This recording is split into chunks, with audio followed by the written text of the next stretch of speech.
কোনোদিন একটা মানুষকে আমি সরি ছাড়া তর্ক করি নাই ভাইজান। তা আমার এই 8 বছরের মাসুম একটা বাচ্চা কি অপরাধ? আমি এই কলজাটা ছাড়া আমি থাকবো কেমনি? আমার এই বাচ্চাটা আমি ঘরে ঢোকার আগে ফ্রিজের মধ্যে আমার জন্য শরবত বানায় রাখে। আমার বড় মেয়ে না, আমার ছোট মেয়ে 8 বছরের মেয়ে।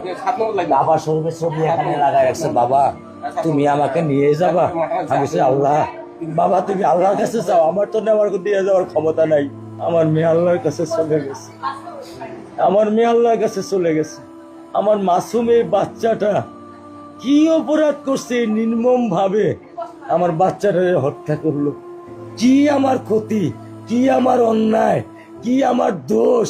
আমি একটু জানতে চাই আপনাদের কাছে। আমার যদি কোনো দোষ থাকে, আমার কোনো যদি অন্যায় থাকে, প্রকাশ্যে আপনারা আমার ফাঁসি দিয়ে দেন। আমি এই বাচ্চাটা ছাড়া আমি থাকবো কেমনে? আমি কেমনে আমার এই কলজা টুকরা ছাড়া আমি থাকবো? আমার পক্ষে সম্ভব না। দিনে ও 50 থেকে 100টা কল দেয় আমারে,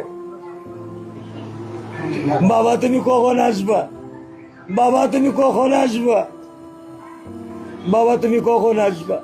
8টা বছর আমি আমার বুকের এই ঘরে ঘুম পাড়াইছি। আমি আজকে আমি কার সাথে ঘুম আসবো?